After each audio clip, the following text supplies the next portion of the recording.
বাংলাদেশ আনসার ও BDP বাহিনী দেশের নিরাপত্তা, শান্তি শৃঙ্খলা রক্ষা ও জাতীয় উন্নয়নে প্রতিটি পর্বে অত্যন্ত গুরুত্বপূর্ণ ভূমিকা পালন করে আসছে।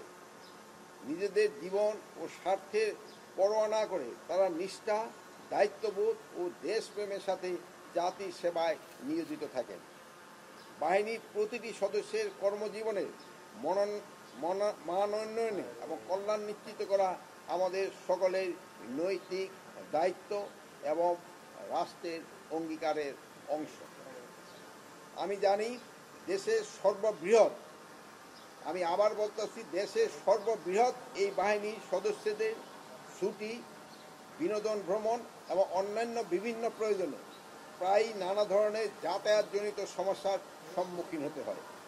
তাদের এই ভোগান্তি লাঘব এবং সুবিধা বৃদ্ধির লক্ষ্যে আজকের এই ট্রান্সপোর্ট সার্ভিস চালু করা হয়েছে। আমি জানতে পেরেছি যে বাংলাদেশ আনসার ওয়েলফেয়ার ট্রাস্টের পরিবহন খাতে ট্রাস্টের নিজস্ব অর্থায়নে মোট 31টি যানবাহন ক্রয় করা হয়েছে, যার মধ্যে রয়েছে 9টি টুলস ক্যারিয়ার, 14টি কাভার্ড ভ্যান, 42 আসন বিশিষ্ট 4টি বড় বাস এবং 24 আসন বিশিষ্ট 2টি মিনি বাস এবং 2টি অ্যাম্বুলেন্স। এটি নিঃসন্দেহে ট্রাস্টি বোর্ডের দূরদর্শী পরিকল্পনা, যা বাহিনীর সদস্যদের কল্যাণে নূতন মাত্রা যুক্ত করল।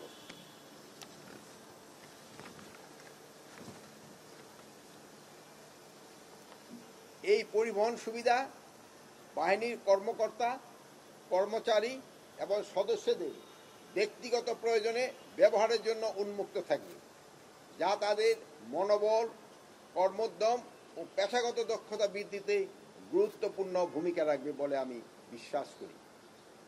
আজকের এই উদ্যোগের মাধ্যমে শুধু যাতায়াত ব্যবস্থা সহজতর হবে না, বরং এটি সদস্যদের জরুরি চিকিৎসা, মালামাল পরিবহনের মাধ্যমে আনসার ওয়েলফেয়ার ট্রাস্টের দ্বারা সদস্যদের প্রতি কল্যাণ ও মানবিক প্রতিশ্রুতির বাস্তবায়ন নিশ্চিত হবে। আমি আশা করি এই ট্রান্সপোর্ট সার্ভিস সর্বোচ্চ পেশাদারিত্ব ও দক্ষতার সাথে পরিচালিত হবে এবং বাহিনীর বৈধ পরিচয়পত্রধারী সকল সদস্যের জন্য নির্ভরযোগ্য, নিরাপদ পরিবহনের সুবিধা নিশ্চিত করবে। এই বাহিনীর বর্তমান ডিজি মহোদয় ও আনসার ও বিডিপি সদস্যদের জীবনমানের উন্নয়ন ও কর্মসংস্থান লক্ষ্যে সঞ্জীবন প্রকল্পের উদ্যোগ গ্রহণ করা হয়েছে। আমরা বিশ্বাস করি উত্তরোত্তর ট্রাস্টের মাধ্যমে এই বাহিনীর সদস্যদের কল্যাণমূলক কার্যক্রম আরও বৃদ্ধি পাবে। আপনাদের সবাইকে ধন্যবাদ। আল্লাহ হাফেজ।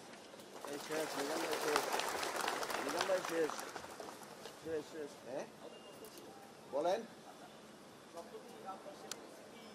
প্রশ্ন সাংবাদিকদের প্রশ্ন চলতেছে। না, আজকে আনসারের ব্যাপারে প্রশ্ন করেন। ডেপুটি তো না, আমি কিন্তু আনসার রেখে না, আনসারের ব্যাপারে এদের ব্যাপারে প্রশ্ন করেন। এই বাহিনী কিন্তু ইলেকশনের সময় সবচেয়ে বেশি সংখ্যক নিয়োজিত থাকবে এবং ইলেকশনের সময় তাদের কন্ট্রিবিউশনে কিন্তু সবচেয়ে বেশি। আপনারা জানেন এই বাহিনীতে টোটাল 13 জন সদস্য এবার নিয়োজিত থাকবে।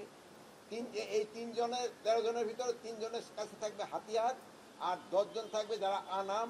এর ভিতরে 6 জন থাকবে পুরুষ, 4 জন থাকবে মহিলা। এবারে আমরা প্রথমবারের মতো প্রিজাইডিং অফিসারের সিকিউরিটির জন্য একজন আনসার সদস্য থাকবে হাতিয়ার সহ। আর এই বাহিনী কিন্তু আমরা 8 দিন না 9 দিনের জন্য, আমরা 9 দিনের জন্য এই ইলেকশনের সময় নিয়োজিত থাকবে। এদের রোলে কিন্তু ইলেকশনের সময় সবচেয়ে ভাইটাল রোল প্লে করবে এরাই। আপনারা দোয়া করবেন এরা যেন তাদের দায়িত্ব সুষ্ঠুভাবে সম্পাদন করতে পারে এবং জাতিকে একটা উৎসবমুখর পরিবেশে এবং একটা ভালো নির্বাচন উপহার দিতে পারে। ভালো থাকে। এই অস্ত্র, এইটার উত্তর আমি বহুবার দিছি। অস্ত্র সবসময় কিছু বাইরে থাকে এবং এই বাহিনীগুলি ডেইলি কিন্তু উদ্ধার করতেছে। গত পরশু দেখছেন যে 8টা হাতিয়ার উদ্ধার হয়েছে। এরকম উদ্ধার হতেই থাকবে এবং ইলেকশন যতই ঘনে আসবে উদ্ধার আরো বাড়তে থাকবে এবং একসময় দেখবেন যে বাইরের কোনো হাতিয়ার নেই।